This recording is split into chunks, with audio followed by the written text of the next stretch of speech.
오늘 함께 보신 하나님의 말씀, 우리 요한복음 10장 7절에서 15절에 있는 말씀 봉독해 드립니다. 요한복음 10장 7절에서 15절에 있는 말씀 봉독합니다. 그러므로 예수께서 다시 이르시되 내가 진실로 진실로 너희에게 말하노니 나는 양의 문이라. 나보다 먼저 온 자는 다 절도요 강도니 양들이 듣지 아니하였느니라.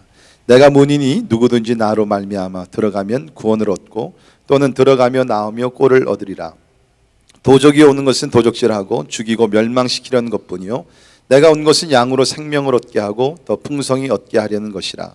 나는 선한 목자라. 선한 목자는 양들을 위하여 목숨을 버리거니와 싹군든 목자도 아니요 양도 제 양이 아니라. 이리가 오는 것을 보면 양을 버리고 달아나나니 이리가 양을 늑탈하고 또 해치느니라. 달아나는 것은 저가 싹군인 까닭에 양을 돌아보지 아니함이나 나는 선한 목자라. 내가 내 양을 알고 양도 나를 아는 것이 아버지께서 나를 아시고 내가 아버지를 아는 것 같으니 나는 양을 위하여 목숨을 버리노라. 아멘. 저는 오늘 설교를 시작하면서 여러분에게 100만 불짜리 질문을 던집니다. 그 질문은 이것입니다. 건강한 교회, 아름다운 교회, 그 제목 그대로 목양이 이루어지는 교회가 이루어지기 위해서는 선한 목자가 필요합니까? 선한 양이 필요합니까? 뭐가 필요합니까? 우리 차준상 집사님 베이스 기타 치느라 수고하셨는데 선한 목자가 필요합니까? 선한 양이 필요합니까? 선한 목자가 필요합니다. 선한 양은 필요 없고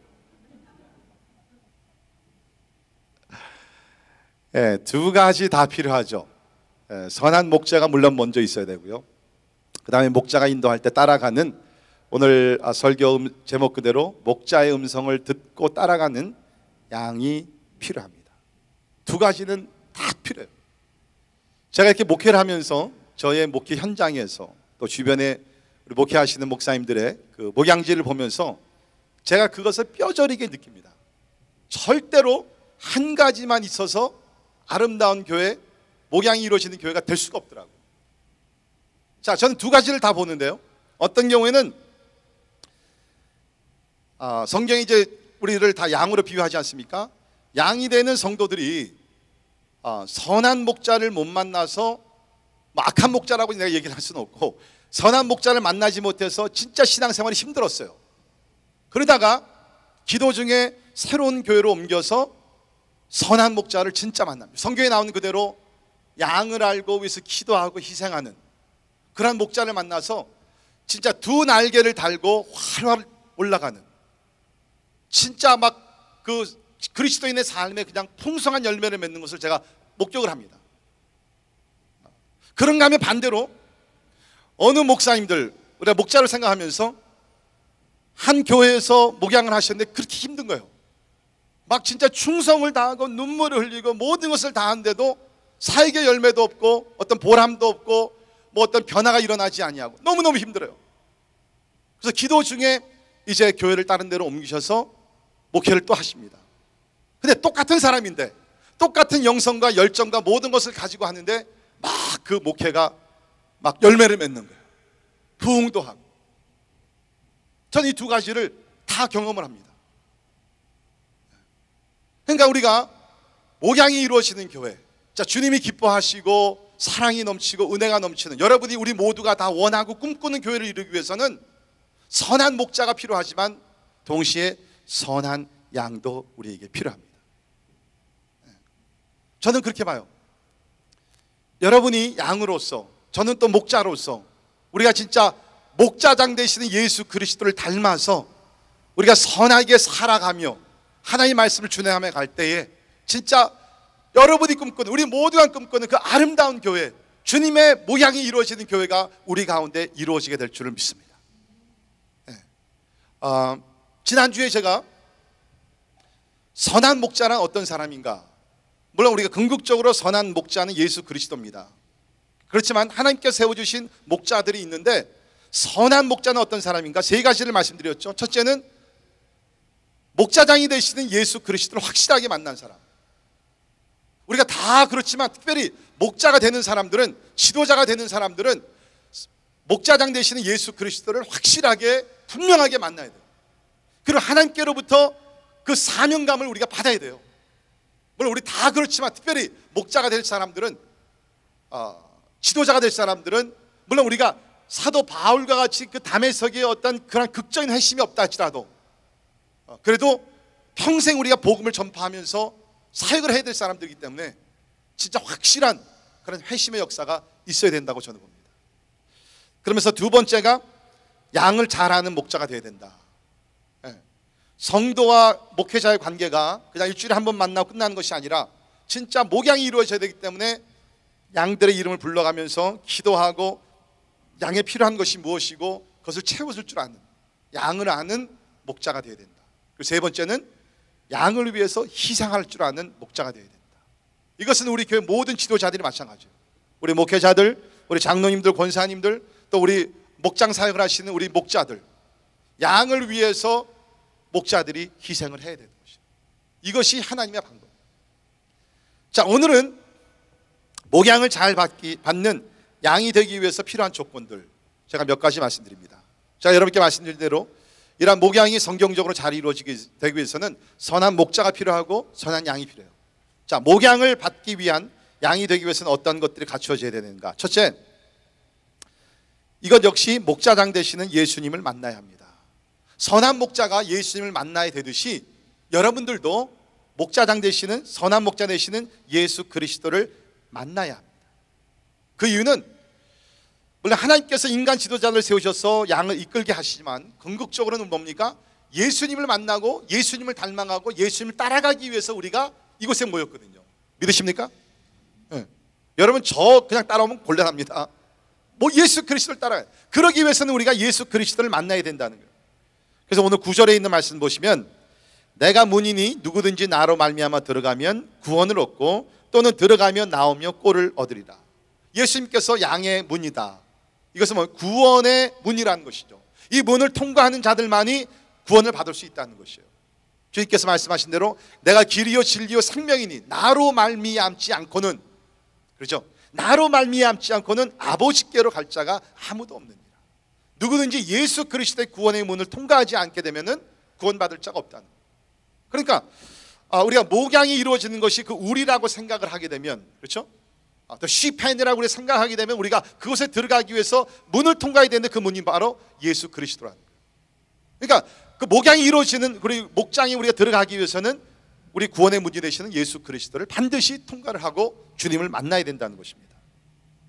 우리 교회 안에는 어느 교회나 마찬가지로 구원을 받은 성도들이 있고 아직 구원을 받지 못했지만 진리를 추구하고 하나님을 찾는 구도자들이 있습니다. 시커들이 있습니다.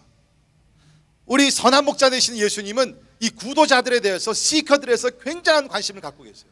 제가 다음 주일날 말씀드리겠지만 예수님은 아직도 우리 안에 들어오지 아니한 그 양들에 대해서 관심을 가지고 구원하시기를 원하십니다. 그 16절을 보시면 또 우리에 들지 아니한 다른 양들이 내게 있어 내가 인도하여야 할 터이니 저희도 내 음성을 듣고 한 무리가 되어 한 목자에게 있으리라. 이것이 예수 그리스도께서 아직 믿지 아니한 그 찾는 자들에 대한 주님의 깊은 관심입니다. 그러나 이 구원의 역사가 이루어지기까지는 적어도 지금 찾는 사람들, 주님을 찾는 사람들은 교회 일에 깊이 인발부하면 안 됩니다. 자, 오해하지 마세요.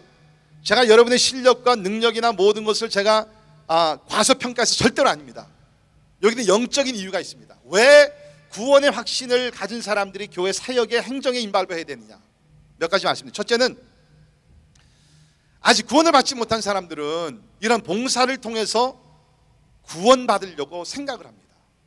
구원론에 문제가 있을 수 있다는 거예요.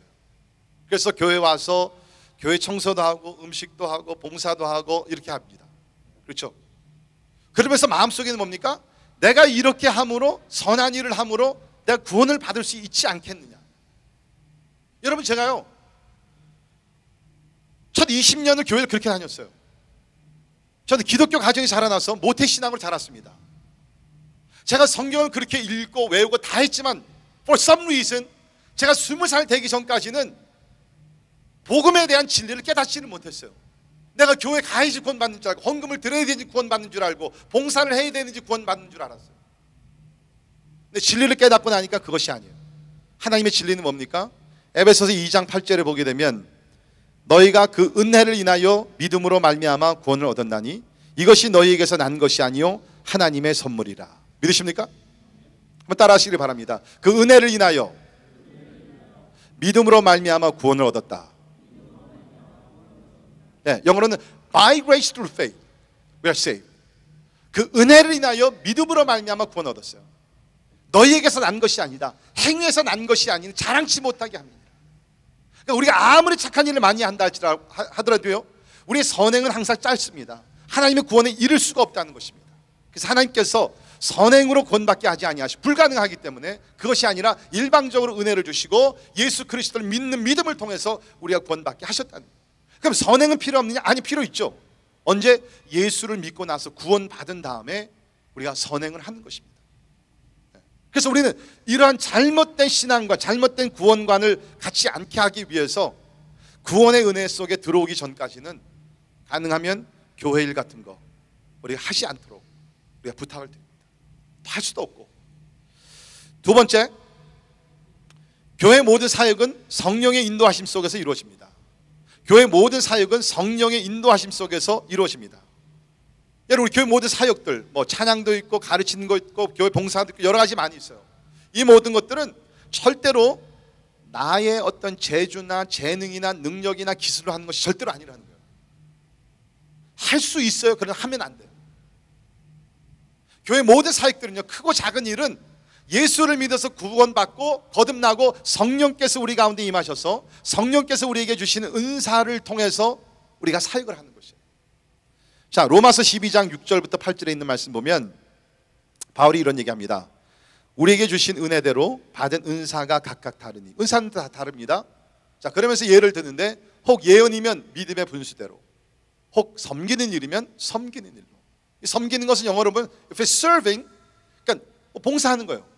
교회 청소도 그렇고 우리 부엌에서 하는 것도 그렇고 이런 뭐 다른 사람 돌보는, 섬기는 일이면 섬기는 일로, 가르치는 자면 가르치는 일로, 권위하는 자는 권위하는 일로. 권위는 여기서 encouragement입니다. 다른 사람을 이렇게 격려해 주는, 위로의 말을 주는 그것이고, 구제하는 자는 성실함으로, 다스리는 자는, 여기는 리더십입니다. 다스리는 자는 부지런함으로, 긍휼을 베푸는 자는 즐거움으로 할 것이니라. 자, 여기 보면 예언과 섬기는 것, 가르치는 것 여러 가지 은사가 많이 나오는데 전제적인 조건은 뭡니까?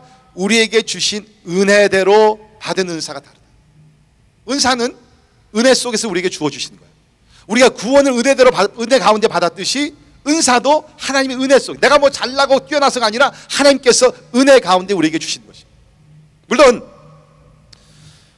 은사를 받지 아니하고 은혜를 체험하지 아니하고 자기의 재능으로 할 수 있어요. 예를 들면 오늘 우리 찬양을 인도하신 분들 음악적인 재주를 가지고서 할 수가 있어요. 그러나 은사와 개인적인 재능의 차이는 무엇이냐? 개인적인 재능은 자기 영광을 위해서 하는 거예요. 그래서 연주를 하고 내려오면 사람들이 잘했습니다 칭찬해 주면 우쭐해지고 기분이 좋아요. 근데 은사는 아닙니다. 은사를 받은 사람들은 여기서 연주를 하더라도 오직 하나님의 영광이에요. 사람들이 잘했다 칭찬할지라도 모든 영광을 하나님께 돌리고 자기의 영광을 차지하지 않습니다. 자기 재능으로 하는 사람들은 하다가 쉽게 지칠 수 있어요. 시험 듭니다. 왜? 사람들이 인정 안 해주면, 칭찬 안 해주면. 그러나 은사를 받은 사람 내 영광 위해서가 아니라 하나님의 영광, 교회의 덕을 위해서 하는 거기 때문에 사람들이 인정하건 칭찬하지 하건 안 하건 상관없이 충성을 다하면서 하나님을 섬기는 것이에요. 그러니까 여러분, 우리가 은혜 가운데서 은사를 통해서 섬기는 것과 나의 재능을 가지고 섬기는 것과는 근본적으로 다르다는 거예요. 근본적으로 다르다는 거예요. 자, 세 번째, 왜 아직 구원에 우리에 들어온 사람들은 교회 일에 깊이 인발하면 안 되냐면 일하는 방법이 다릅니다. 일하는 방법이 달라요. 아직 예수 그리스도 안에서 거듭나지 않으면 그 사람의 본질적인 신분은 아직 육에 속한 사람입니다. 영에 속한 사람이 아니에요. 여러분, 여기 지금 구도자들 계시면 절대로 오해하지 말고요. 제가 여러분을 무시하고 여러분을 책망하고 절대로 아니에요. 하나님께서 여러분을 사랑하시고 관심을 가지시듯이 저도 여러분에게 여러분을 사랑하고 관심이 있어요. 하루속히 여러분께서 이 주님을 만나서 함께 동력자로서 일하기를 저는 소원합니다. 그러나 우리가 성경의 영적인 진리를 우리가 분명히 알아야 되는 거예요. 고린도전서 2장 14절을 보면 바울이 이런 얘기를 했는데요. 육에 속한 사람은 하나님의 성령의 일을 받지 아니하나니 저희에게는 미련하게 보이며 또 깨닫지도 못하나니 이런 일은 영적으로야 분별함이니라. 자, 여기 보면 육에 속한 사람이 나오고요, 하나님의 성령에 속한 사람이 나오게 됩니다. 그래서 자, 예를 듭시다. 교회 이렇게 일을 하다 보면 이런 사람들이 있어요. 목사님, 이번 회계연도에 우리 그 밸런스가 뭐 예를 들어서 한 5만 불 남았다 그럽시다. 자, 목사님, 그럼 이것을 가지고서 우리가 스탁에 증권에 우리가 투자하면은 이거를 10배 이상으로 불릴 수가 있습니다. 그런 얘기 하시는 분들 종종 있어요. 근데 하나님의 방법이 아니거든요. 그러니까 세상적으로는 그것이 아주 그냥 어트랙티브하게 보일 줄 모르죠. 근데 하나님의 방법은 그것이 아니거든요. 그러니까 일을 하다 보면은 그 사람이 뭐 잘못되고 틀리고 그게 아니라 육에 속한 사람은 세상적인 방법밖에 생각하지 못하는 거예요. 그러나 영에 속한 사람은 하나님의 방법으로서 하나님께서 원하시는 일을 하게 된다. 그렇기 때문에 여러분, 교회가 왜 분쟁이 일어나고 분리가 됩니까? 행정을 하다 보면 신학적인 문제에서 뭐 분쟁되는 건 거의 없어요. 일을 하다 보면, 일을 진행하다 보면 이런 차이가 있기 때문에 세상적인 방법으로 이끌어 가자는 사람들이 있고 하나님의 말씀을 근거로 해서 진리 가운데 이끌어 가자는 사람들이 있기 때문에 마찰이 생기는. 그래서 거듭나기 전까지는 교회를 참석하시고 배운 데 열심을 내시지만은 교회 일에는 깊이 임발하시는 것이 바람직하죠. 그분을 위해서도 그렇고 교회를 위해서도. 자, 목양이 이루어지는 교회가 되기 위해서는 제가 말씀드린 대로 선한 목자가 있어야 되고 양들도 예수를 만나야 되는데, 왜 그러냐면 그래야지 우리가 영으로 하나가 된다. 그래야지 우리가 영으로 하나가 된다는 거예요. 여러분, 하나가 된다는 것은 뭐 우리가 하나가 됩시다 서로 노력하고 뭐 슬로건을 걸어가서 되는 게 아니라, 성경적으로 하나가 된다는 것은 영적으로 우리가 하나가 되어야 된다는 거예요. 자, 무슨 얘기입니까? 에베소서 4장 3절부터 6절에 있는 말씀 보시면 바울이 에베소 교회에게 이렇게 편지를 합니다. 평안에 매는 줄로 성령의 하나 되게 하신 것을 힘써 지키라. 그러니까 부탁이 말이죠. 하나님께서 너희를 하나 되게 하셨는데 너희들의 책임은 힘써 지키라는 거예요. 어떻게 그러면 우리가 하나가 되었느냐? 보세요. 성령이 하나이니 이와 같이 몸이 하나이요 성령이 하나이니 이와 같이 너희의 부르심에 한 소망 안에서 부르심을 입었느니라. 주도 하나이요 믿음도 하나이요 세례도 하나이요 하나님도 하나이시니 곧 만유 아버지시라. 만유 위에 계시고 만유를 통일하시고 만유 가운데 계시도다. 이것은 뭐냐면 우리가 어떻게 하나가 되었느냐? 뭐 고향이 같고 우리가 배경이 같다 그게 아니라 예수 그리스도를 믿어서 성령 안에서 같은 믿음, 같은 세례, 같은 한 아버지, 같은 소망을 갖는 가운데서 우리가 영적으로 하나가 되었다는 거예요. 그래서 영적으로 하나를 만들어 주셨습니다. 이제 하나로 만들어 주신 것은 힘써 지키라는 거예요. 그런데 아직 거듭나지 않은 사람들은 하나님의 자녀가 아직은 안 됐거든요. 그렇죠. 빨리 돼야 되겠지만 아직은 아니거든요. 아직 세례를 받지 않았거든요. 중생의 세례를 받지 않았거든요. 그러니까 아무리 하나가 되려고 하더라도 하나가 될 수 없어요. 그러니까 인간적으로 세상적으로 하나가 될 수 있을지 모르지만 영적으로는 하나가 될 수가 없는 거예요. 그래서 어떤 영적인 진리를 가지고 얘기를 합니다. 그럼 거기 동의할 수가 없어요. 그 사람이 나빠서가 아니라 아직 그 영이, 그 몸이, 모든 것이 아직 거듭나지 않았기 때문에, 새로운 피조물이 되지 않았기 때문에 하나가 될 수가 없다. 그래서 성경에서 얘기하는 것이 뭐예요? 결혼할 때는 반드시 믿는 자와 결혼을 해야 된다. 왜? 하나가 되기 위해서. 아무리 인간적으로 사랑한다 할지라도 영으로 하나가 될 수 없기 때문에 믿는 자와 하나가 되어서 함께 멍에를 나누고 그러한 가까운 그러한 그 사랑의 가정을 이루어라. 그런 말씀을 성경이 가르치는 것입니다. 자, 여러분, 양들이 목자 되신 예수를 만나야 돼요. 그래야지 참된 목양이 이루어지게 되고요. 그러니까 궁극적으로 우리가 예수님을 닮아가고 예수님을 따라가는 것이야. 그러기 위해서는 주님을 만나야 된다. 여러분, 제가 여러분의 담임 목사로, 여러분의 목자로서 지금 섬기고 있어요. 그러나 절대로 여러분께서 맹목적으로 저를 따라오시면 안 돼요. 하나님의 말씀에 어긋나는 일을 제가 하게 되면, 어긋나는 말을 가르치게 되면 여러분 저를 내쫓아야 됩니다.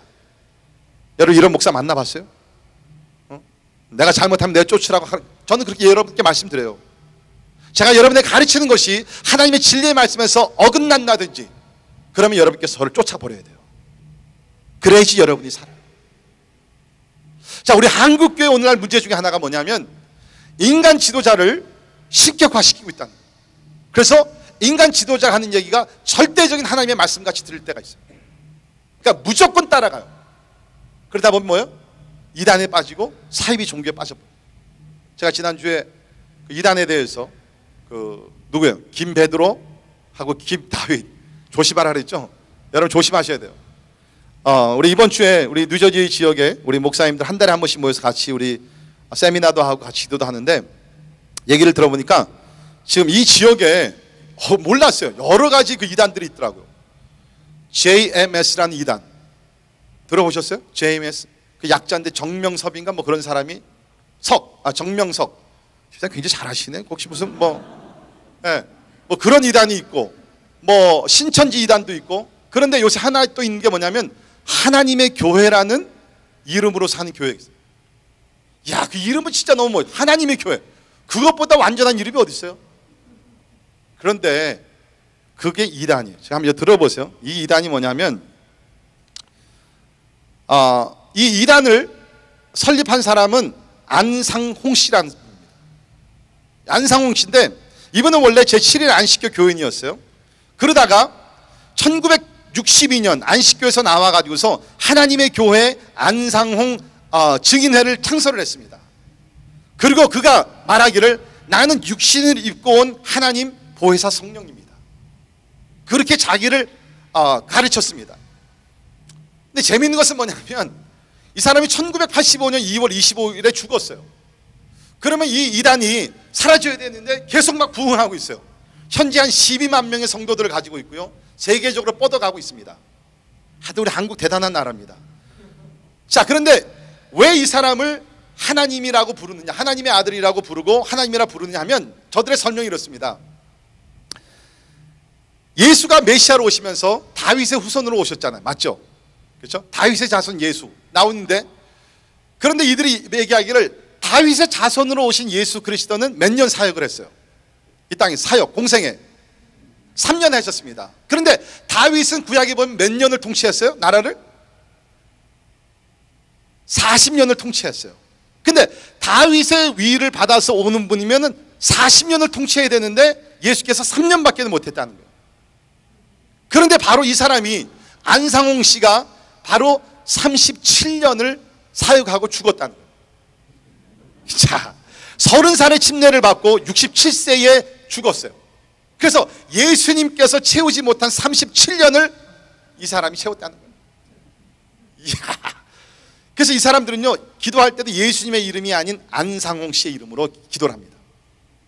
근데 거기에 어머니가 또 있어요. 어머니는 누구냐면 여교주가 있는데 장길자 씨라고요. 이 사람이 이 교단의 어머니입니다. 이 사람은 요한계시록 21장 9절, 요한계시록 22장 17절에 나오는 어린 양의 아내요 신부라고 주장하고 요한계시록 21장에 나오는 하늘에서 내려오는 새 예루살렘이라고 얘기합니다. 자기가 새 예루살렘이래요. 돌아도 한참 돌았지. 그런데 12만 명이나 되는 많은 사람들이 지금 날아가고 있어요. 여러분, 예수님을 만나야 돼요. 예수님을 만나야지만이 우리가 바른 신앙의 삶을 살아갈 수 있다. 저는 우리 교회 나오는 모든 사람들이 예수 그리스도를 만나서 궁극적으로 인간을 따라가는 것이 아니라 선한 목자 되신 예수 그리스도만을 따라가는 여러분들이 되기를 주의 이름으로 축원합니다. 그래서 우리는 신앙생활을 하면서 항상 하나님께서 인간을 사용하시지만, 인간 지도자를 사용하시지만 하나의 도구밖에 안 된다. 항상 우리가 궁극적으로 바라볼 분은 예수 그리스도, 궁극적으로 우리가 영광을 돌릴 분은 예수 그리스도라는 거예요. 저는 그런 면에서 베드로를 참 존경합니다. 물론 베드로가 오순절날 성령 받기 전까지는 실수도 많이 하고 예수님의 그 말씀도 기억지 못하고 그런 실수를 범했지만 오순절날 성령을 받고 나서 이 사람이 진짜 완전히 변화해서 새로운 사람이 되게 됩니다. 자, 여러분, 사도행전 3장을 보게 되면 베드로와 요한이 기도 시간에 성전 올라가다가 미문에 앉아있던 안지맹이를 보게 되죠. 구걸을 합니다. 도와달라고. 그때 베드로와 요한이 보게 되면서 은과 금은 내게 없습니다. 그러나 내게 있는 건 내가 당신에게 주기를 원합니다. 그러면서 나사렛 예수의 이름으로 일어나 걸으라 했어요. 그랬더니 날 때부터 안진병이 된 사람이에요. 나이 40세. 그러니까 예루살렘 성전 올라가는 길에 앉아서 구걸하던 사람이니까 다 앉아. 근데 베드로와 요한이 그렇게 얘기하면서 잡아서 일으킵니다. 그때 즉시 일어나서 뛰면서 하나님을 찬양하며 하나님께 영광을 돌려요. 그러니까 그 소문이 그냥 짧은 시간에 완전히 예루살렘 성에 꽉 소문이 퍼지게 됩니다. 그 사람들이 몰리기 시작한 거예요. 베드로가 어디 있냐? 베드로 어디 있냐? 병림자들이 막 나오게 베드로를 찾는 거예요. 많은 사람들이 이렇게 몰리자 베드로가 뭐라고 얘기합니까? 베드로 요한 사도행전 3장 12절에 보게 되면 이렇게 얘기합니다. 베드로가 이것을 보고 백성에게 말하되 이스라엘 사람들아 이 일을 왜 기이 여기느냐? 우리 개인의 권능과 경건으로 이 사람을 걷게 한 것처럼 왜 우리를 주목하느냐? 쉽게 말씀드리면 Why do you look at me? 내가 이 사람을 고친 거 절대로 아니야. 당신들이 내가 어떤 사람인지 알지 않느냐? 며칠 전만 하더라도 나는 무서워가지고서 예수 그리스도를 3번씩이나 부인했던 연약한 사람인데 내가 고친 거 절대로 아니다. 그러면 누가 고쳤느냐? 3장 16절에 보면 설명을 하죠. 그 이름을 믿음으로, 예수의 이름을 믿음으로 그 이름이, 예수의 이름이 너희 보고 아는 이 사람을 성하게 하였나니 예수로 말미암아 난 믿음이 너희 모든 사람 앞에서 이같이 완전히 낫게 하였느니라. 여러분, 이거 쉬운 것 아니에요. 여러분이 누구를 위해서 기도했습니다. 그 소문이 퍼집니다. 사람들이 몰려들기 시작합니다. 여러분, 그때에 한순간도 여러분께서 영광을 갖지 아니하고 즉시 하나님께 모든 초점을, 시선을 다 돌리면서 하나님이 하셨습니다. 제가 아닙니다. 이거 쉬운 것 아니에요. 그런데 그렇게 해야 돼요. 그러니까 여러분, 하나님께서 우리 가운데서 어떠한 역사와 어떤 모든 것을 하시더라도 절대로 인간을 높이지 마시고 우리의 참 목자장 되시는 예수 그리스도만 높이기를 주의 이름으로 부탁을 드립니다. 그렇기 때문에 우리가 목양이 이루어지기 위해서 먼저 양들이 목자장 되시는 예수 그리스도를 개인적으로 만나요. 그때부터 사실은 참다운 목양이 이루어지게 된다. 두 번째, 목자의 음성을 들어야 합니다. 목자의 음성을 들어야 됩니다.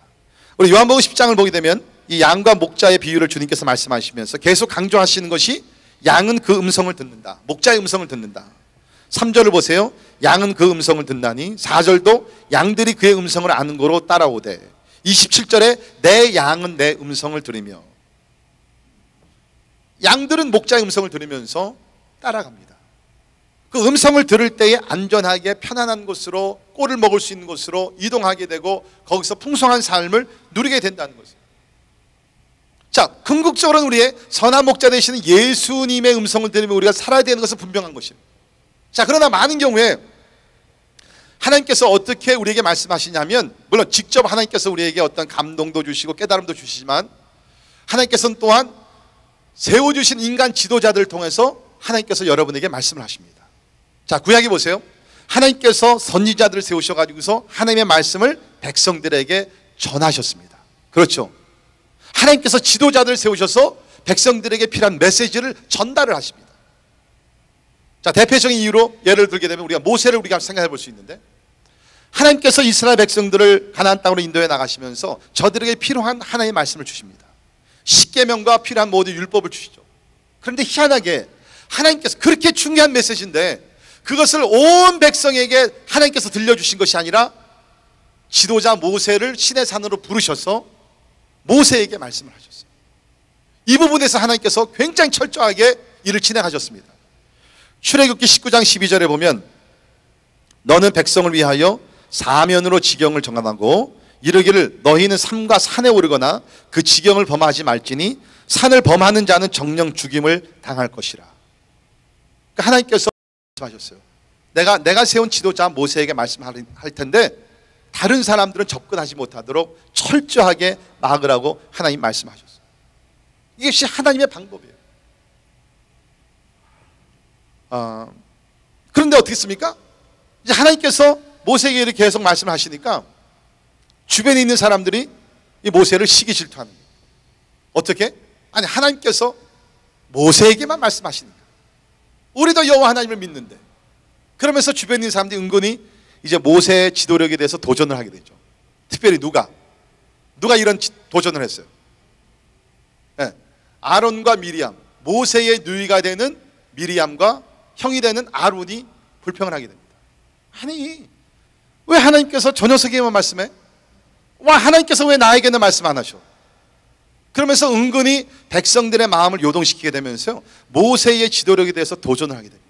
그런데 하나님께서 저들의 불평하는 소리를 들으셨어요. 하나님께서 징계를 하시죠.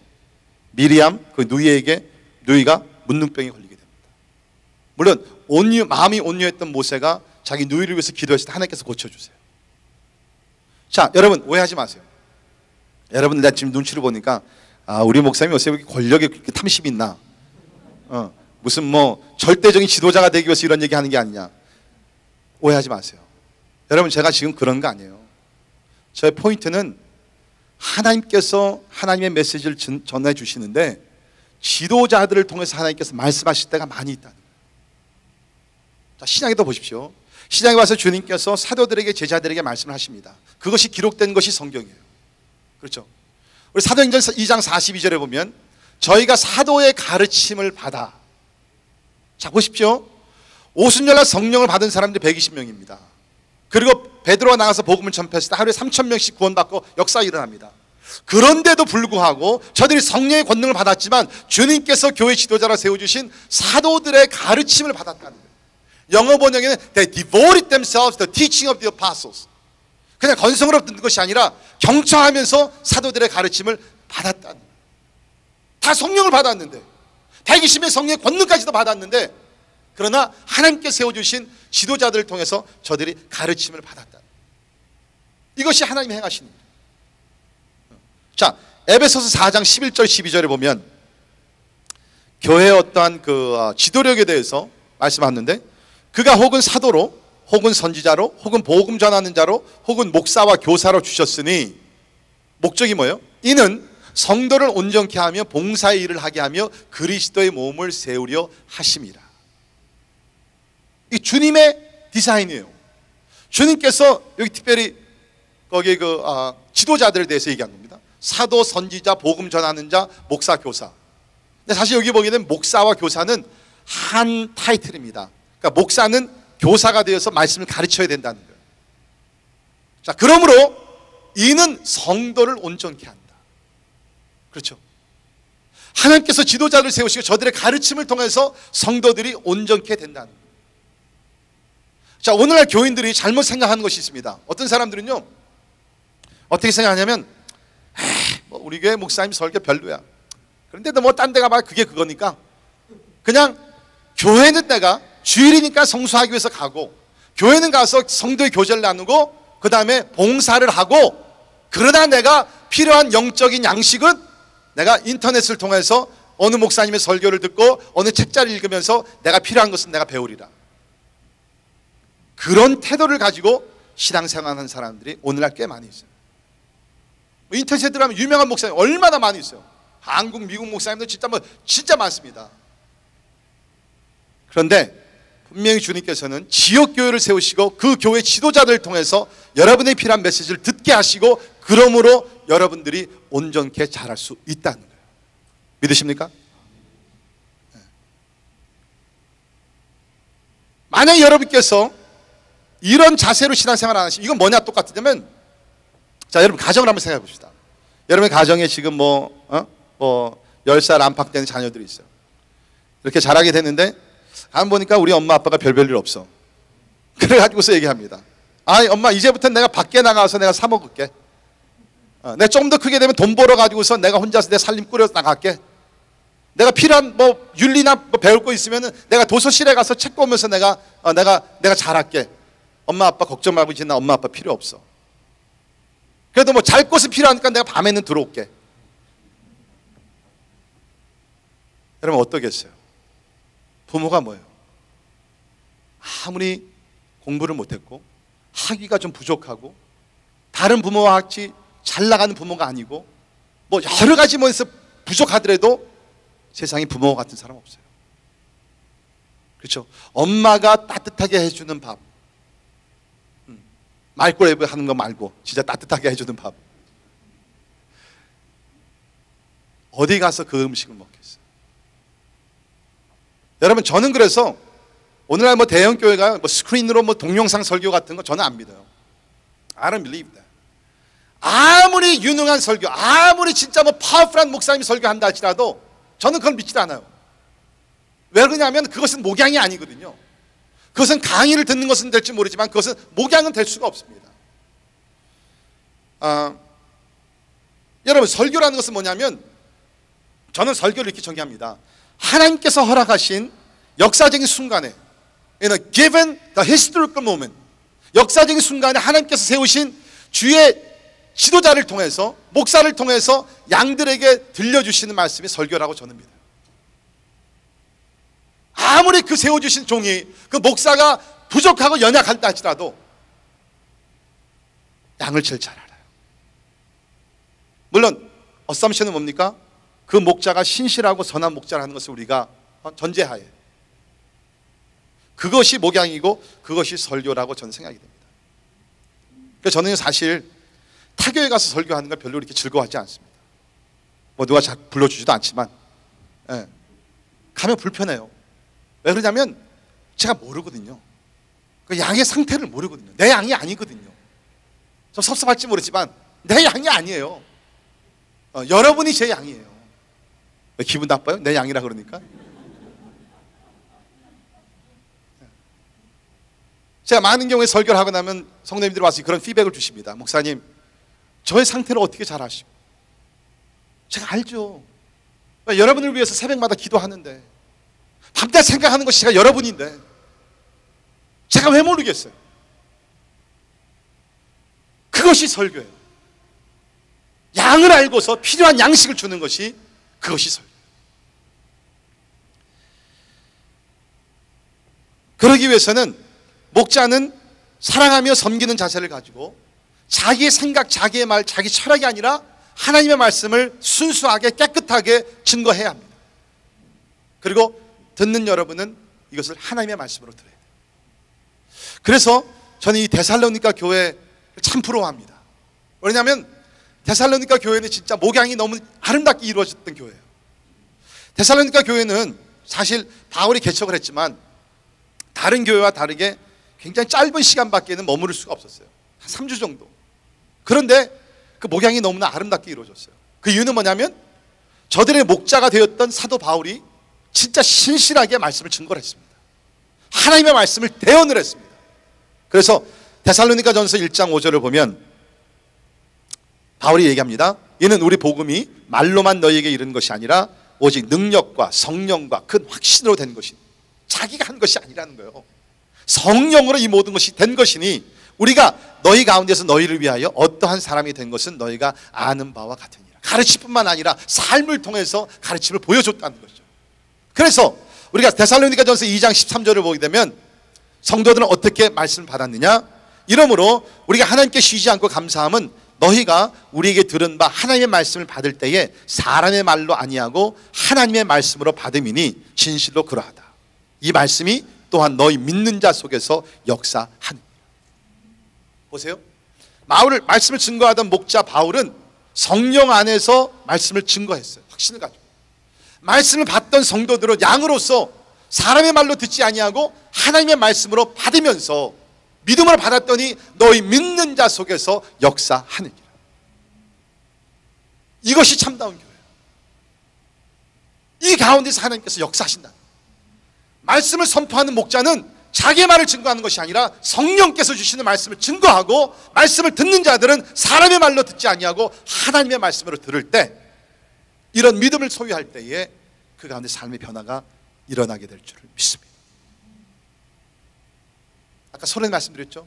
목양이 이루어지는 교회가 되기 위해, 아름다운 교회, 은혜가 풍성한 교회가 되기 위해서는 선한 목자, 선한 양이 다 필요합니다. 두 가지다. 오늘 어떤 사람들은 설교를 들으면서 이렇게 평가를 합니다. 크리틱. 여러분, 제가 말씀드리죠. 설교 시간은요, 설교자의 말씀을 평가하는 시간 아니에요. 이건 하나님의 음성을 들으면서 내가 하나님 앞에서 어찌할꼬. 바울이 오순절날 성령을 받고 나서 신학교도 가지 아니고 성경학교도 가지 아니하고 말씀을 증거했을 때에 백성들이 그 말씀을 받으면서 가슴을 치면서 형제여 우리가 어찌할꼬. 하나님의 말씀을 들으면서 어떻게 하면 우리가 구원을 받고 어떻게 하면 우리가 새로운 삶을 살 수 있느냐, 하나님 앞에 통곡했듯이 말씀을 전하는 자와 말씀 받는 자들이 하나님 안에서 모든 초점을 하나님께 돌릴 때에 우리 가운데서 변화가 일어나게 될 줄을 믿습니다. 재미있는 예화가 있는데, D.L. 모디, 100여 년 전에 미국과 유럽의 부흥을 일으켰던 D.L. 모디, 이분은 사실 나중에 성경학교를 세우신 분이지만 공부를 많이 못했어요. 그래서 한 번은 어느 교회 가서 설교를 하는데 어느 분이 이렇게 앞자리에 앉아가지고서 열심히 이렇게 적습니다. 그래서 D.L. 모디가 참 저분이 은혜를 많이 받나? 굉장히 많이 적어요. 설교 딱 끝나고 나서 예배 끝나고 나서 인사를 하는데 그분이 가서 딱 악수하고 이제 해보니까 이분이 어느 신학교 교수예요. 딱 하는 얘기가, 오늘 설교 괜찮게 했는데 당신이 오늘 설교하는 가운데 문법적으로 몇 개가 틀렸는 줄 압니까? D.L. 환장, 은혜를 받는 줄 알았는데 문법이 몇 개가 내가 다 시험한 당신 적어도 21개 문법적으로 문제가 있었습니다.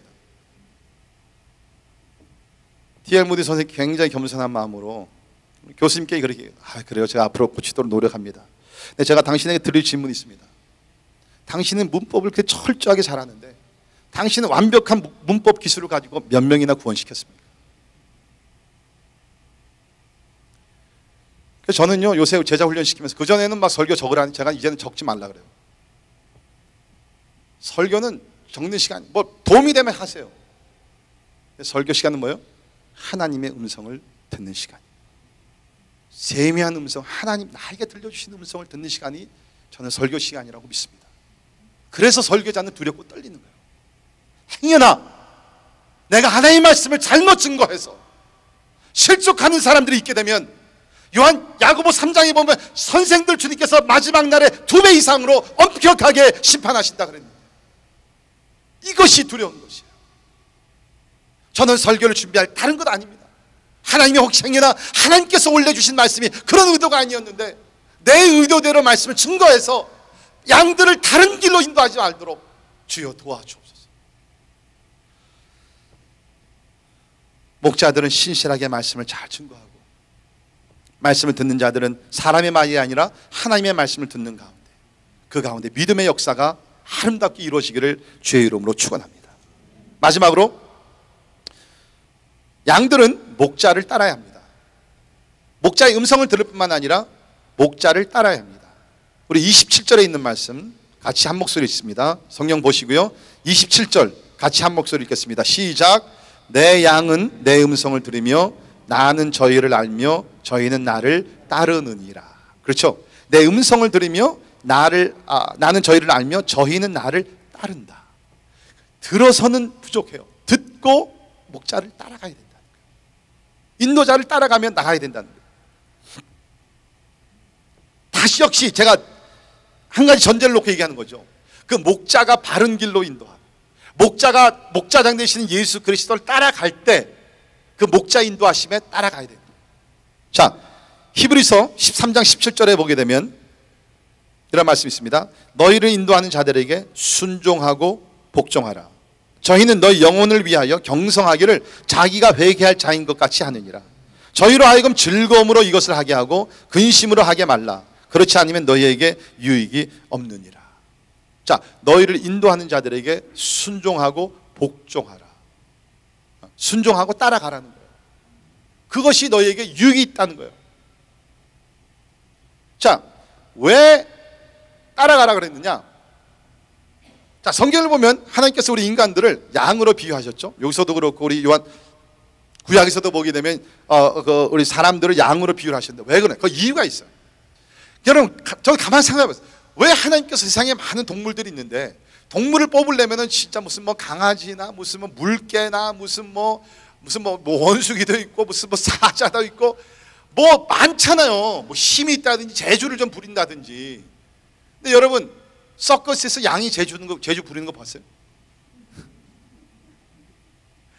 양은요 그런 게 없어요. 그냥 우리가 양 그러니까 성경에 나오니까 양이 뭐 이게 버들버들하고 온순하고 그렇잖아요. 양같이 더러운 짐승이 없고요. 양같이 양이 절대로 순하지 않습니다. 제가 양을 키워보진 않았지 양을 잡아는 봤어요. 뉴멕시코에서 성교 훈련하면서. 양이요 성질이요 못됐어요. 아주 순하지 않아. 이게 진짜 못됐더라고요. 자, 왜 성경에서 인간을 양으로 비유했느냐? 제가 두 가지 말씀드리죠. 양들은 방향 감각이 부족합니다. directionless. 우리 교들 가운데 그런 분도 있죠. 갈 때는 잘 갔는데 올 때 길을 헤매시는 분들. 10번 간 길도 또 잊어버려요. 그렇죠. GPS를 믿고 가지만 GPS가 불순종합니다. 제가 며칠 전에 GPS 믿고 갔는데요. 이게 저를 인도해 가는데 그 갈든 스테이트를 타고 가는데요. 아직 온 것 같지 않은데 빠져나가래요. 그래서 저는 순종을 잘하니까 빠져나갔습니다. 그때 거기서 한 5분 10분 뺑뺑 돌리더니 디토를 잘못된 것도 그냥 그 길이 그렇게 나오는 거예요. 뺑뺑 돌리더니 다시 갈든 스테이트를 타게 만들더라고요. 토를 2번씩이나 냈어요. 아주 열받는 그 날이었는데 우리 사람들은요 이 방향을 잘 아는 것 같이 몰라요. 양들이 그렇습니다. 양들은요 앞으로 어느 정도만 볼 수 있는 시야를 가졌냐면 2m에서 3m 이상은 보지 못한대요. 2m, 3m 얼마 안 돼요. 그 이상은 보지 않는 거예요. 여러분 목사님 그 농담 어떻게 양이 그거밖에 못 보겠어요. 자, 여러분 들어보세요. 2005년 워싱턴 포스트에서 한 기사를 담았는데 터키 제바스라는 동네에서 이 양들의 사고에 대해서 다뤘는데 수백 마리 아니 수천 마리 양들이 있었어요. 양들이 이렇게 목자 인도를 따라 갔는데 한 마리의 양이 이제 곁길로 가는 거예요. 그랬더니 수백 마리의 양이 그냥 따라가는 거예요. 그 목자가 이놈들이 어디 가나 가만 봤어요. 그랬더니 딱 가는데 보니까 절벽이 있는 거예요. 근데 보는 시야가 짧으니까 앞에 가는 양이 그냥 떨어집니다. 가까이 오는 양이 계속 떨어져 나가는 거예요. 한 마리, 두 마리, 10마리, 20마리, 100마리, 200마리. 여기 보니까 400마리가 이거 뭐 자살도 아니고 뭐예요 이게? 이거 뭐 개 죽음도 아니고 양 죽음이죠 이거. 이게 양의 본질이라. 근데 여러분 보게 되면은 우리가 그렇지 않습니까? 아까 제가 말씀드린 2단 너무너무 엉뚱해. 12만 명이 그냥 따라가는 거예요. 주님께서 우리의 길이요 진리요 생명이 되셔서 우리를 인도하시니까 너무 감사하고 주님께서 이것을 아셨기 때문에 우리가 하나님을 볼 수 없으니까 그렇죠? 하나님께서 세우신 지도자들을 통해서 잘 인도를 받게 하신다. 방향 제시를 받게 한다. 근데 문제는 뭡니까? 목자들이 방향 제시를 하더라도 따라오지 않는 사람들이 있어요. 전 목회를 하면서요 그런 경우를 자주는 아니지만 가끔 봐요. 제가 이렇게 말씀을 가르치고 목자로서 보지 않습니까? 그 길로 가면 안 되는데 제가 말씀을 드립니다. 근데 성도는 어떻게 되냐? 목사님 그거는 그렇고요. 성경에는 그렇게 가르치지만 현실은 이렇습니다. 현실을 쫓아가요. 1, 2년 후에 보게 되면 큰일들 다. 오해하지 마세요. 제가 절대적인 사람이라는 건 아닙니다. 그러나 적어도 말씀을 근거로 하고 기도 가운데 여러분을 인도하게 되면 여러분도 함께 기도하시면서 목자의 길을 순종하며 가야 된다는 거예요. 자, 두 번째, 왜 성경에 사람들을 그 양들로 비교했냐면 양들은 자신을 보호할 수 있는 능력이 부족합니다. 다른 동물들은 자기를 보호할 수 있는 자구책, 디펜스 메커니즘이 있죠. 그래서 뭐 사나운 손톱, 발톱, 무슨 그냥 힘 이런 거, 아니면 스피드, 뭐 여러 가지 자기 모습을 감출 수 있는 어떤 커버업 이런 것들이 있지만 양은 하나도 없대요. 양의 유일한 보호막은 뭐예요? 목자의 힘입니다. 목자의 그 지팡이입니다. 목자가 보호해 줄 때만이 양은 보호를 받으신다. 그래서 주님께서 우리를 보호해 주실 때만이 우리가 보호를 받고, 우리가 더욱더 나가서는 하나님께서 세워주신 다른 지도자들 통해서 영적으로 여러분이 보호를 받게 되어 있다. 보호를 받게. 감사하게도 우리 교회가 이제 90년을 맞이하게 됐는데, 제가 아는 바로는 우리 교회에 나왔던 분들 가운데 다른 교회를 가신 분들이 모르지만 이단으로 빠진 분은 없습니다. 그런 위험성이 있는 경우들이 없지 않아 있었어요. 책망하고 바로 가르치고 바로 잡아주고, 목자의 사명이 있고요. 자, 디모데전서 4장 16절에 보게 되면 바울이 에베소서 목양을 하던 디모데에게 이런 말씀을 전합니다. 내가 내 자신과 가르침을 삼가 이 일을 계속하라. 이것을 행함으로 내 자신과 내게 듣는 자를 구원하리라. 여기 구원이라는 것은 예수 안 믿는 자를 구원받는 것이 아니라 이미 구원받은 성도들을 얘기하고 있거든요. 내가 신실하게 하나님의 말씀을 잘 가르치고 목양하고 양들을 보호함으로 내 자신뿐만 아니라 내 듣는 자를 구원한다. 이 구원에 끝까지 들어가게 된다. 그러니 여러분, 목자의 사명이 얼마나 커요. 양들의 운명이, 양들의 미래가 목자에 달려있다는 거예요. 물론 궁극적으로 주님께서 보호하시지만 하나님께서 인간 지도자들을 통해서 하나님께서 보호해 주신다. 그 책임이 우리에게 있어요. 자, 그러기 위해서는 여러분 잘 들으세요. 지금 여러분, 제가 이 메시지를 통해서 우리 교회의 어떤 체질을 지금 발전시키고 있는 거예요. 제가 리더십, 우리 리트릿 지난 주말에도 우리 팀장들과 목회자를 리트릿해서 제가 이것을 강의했고 계속 우리 이제 앞으로 연구하며 나갈 건데, 우리 교회는 앞으로 목양이 이루어지는 교회로 우리가 계속 발전해 나갈 것입니다. 그냥 일주일에 한 번 만나고 헤어지는 그런 차원이 아니라 진짜 목자가 양을 알면서 목양하듯이 제가 여러분을 알고 또 교회에 세워주신 지도자들, 장로님, 권사님들, 우리 안수 집사님들, 우리 또 목자들 통해서 이러한 목양이 이루어지기를 원하는데, 그렇게 하기 위해서는 한 가지가 이루어져야 되는 것이 뭐냐면 여러분께서 영적 지도자의 권위를 인정하시고요, 그 권위에 여러분이 순종하셔야 합니다. 오해하지 마세요. 제가 절대로 여러분에게 무리하게 강요하고 여러분을 종같이 부리고 절대로 그런 얘기 안 해요. 그러나 여러분의 목자가 기도하면서 말씀 가운데서 여러분을 인도할 때는 여러분께서 영적 지도자의 권위를 인정하시고 따라오셔야 돼요. 저뿐만 아니라 우리 교회 지도자들.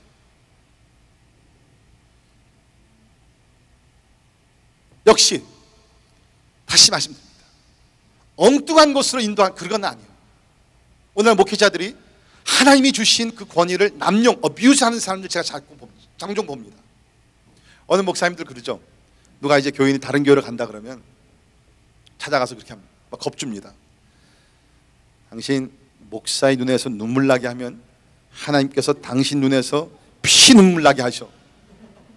들어보셨어요? 그런 얘기 들어보셨죠? 여러분, 그런 얘기 안 들어도 돼요. 그런 얘기 들으면 속은 웃기지 마. 괜찮아. 성경에 어디 있어 그런 얘기가. 저는요, 우리 교인들이 여기서 신앙생활 하시다가 교회 방향과 교회 목회 철학에 맞지 않아서 다른 데로 가시면 저는요 축복해 줍니다. 하나님 그곳에 가서 신앙생활 잘하게 하시고 은혜를 더 주시고 더 많은 열매 맺게 하여 주옵소서. 그렇다고 다른 교회 지금 가라는 거 아니에요? 오늘날 지도자들이 하나님이 주신 권위를 그렇게 남용하는 사람들이 있어요. 전 그것이 아니라 진짜 선한 목자가 되어서 바른 길로, 진리의 길로, 의의 길로, 선한 길로 하나님의 영광이 일어난 그곳으로 인도할 때 여러분께서 인간적인 생각을 내려놓으시고 그 권위에 복종하며 나가셔야 된다. 그것이 하나님께서 원하신. 좀 전에 말씀드렸던 히브리 13장 17절에 너희를 인도하는 자들에게 순종하고 복종하라. 이것이 하나님의 어떠한 원리입니다. 여러분, 성경을 하나님은 어떠한 인스티튜션, 어떠한 집단을 주시면서 항상 지도자들을 세우시고 그 지도자들의 순종하라고 얘기하세요. 로마서 13장 1절 보면 각 사람은 위에 있는 권세들에게 굴복하라. 권세는 하나님께로 나지 않음이 없다니 모든 권세는 다 하나님의 정하신 바라. 믿으십니까? 이거는 제너럴 스테이트멘트예요. 모든 우리가 어떤 인스티튜션에 우리가 적용할 수 있는 얘기예요. 각 사람은 위에 있는 권세들에게 굴복하라. 가정은 뭐예요? 모든 식구들은 가장에게 굴복하라는 것이에요. 국가에서는 나라 지도자들에게 하나님의 법도에서 어긋나는 일을 하지 않게 되면 나라 지도자들에게 굴복하라는 거예요. 교회에서는 하나님께서 하나님 세우실 지도자들이 바른 길로 가르치고 인도할 때는 순복하라는 거예요. 따라가라는 거예요. 그것이 하나님께서 원하시는 질서 관계라는 것입니다. 그래서 저는 앞으로 우리 교회를 말씀에 근거해서 이런 목양, 다시 말해서 목자와 양의 관계가 그냥 뭐 동등하게 그냥 너 좋고 나 좋고 그냥 뭐 우정 뭐 그런 것이 아니라 성숙한 그리스도인이 좀 아직 덜 성숙한 사람들을 목양을 하면서 이끌어주고 인도하고 지켜주고 그러한 목양이 이루어지는 교회로 세워나가기를 원합니다. 이것을 요새 우리가 영어에서는 accountability라는 단어를 씁니다. accountability. 이것은 뭐냐면 나는 너에게 책임이 있고 너는 나에게 책임이 있다는 거예요. 그냥 우리가 무슨 뭐 멀리 아는 관계가 아니라 I am accountable to you and you are accountable to me. 구체적으로 말씀드리면 저는 여러분의 목자로서 담임 목사로 여러분에게 책임이 있어요. At the same time 여러분은 저의 양으로서 하나님께서 교회에 보내주신 양으로서 목자에게 책임이 있어요. 서로에게 우리가 책임이 있다는 거예요. 그래서 우리가 잘못된 것을 발견하게 되면 그냥 넘어가는 것이 아니라 사랑으로 섬김으로 우리가 지적해주고 책망하고 바로 잡아주고 그래서 함께 바른 길을 걸어갈 수 있도록 서로 책임지는 것이 주님의 모범된 교회예요. 저는 우리 교회 안에서 앞으로 이 accountability, 서로 책임지는 그러한 사역이 이루어지게 되면서 accountability 파트너들이 이루어지기를 바랍니다. 다 못해요. 그렇죠? 이거는 1대1, 1대2 정도, 뭐 크면은 4명까지 할 수 있을지 모르지만 소규모의 모임 속에서, 그렇죠?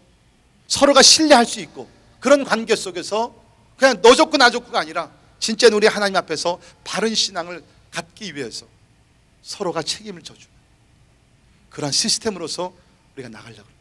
또 하나의 성경 공부가 아니에요. 덩어리 그 성경 공부가 아니에요.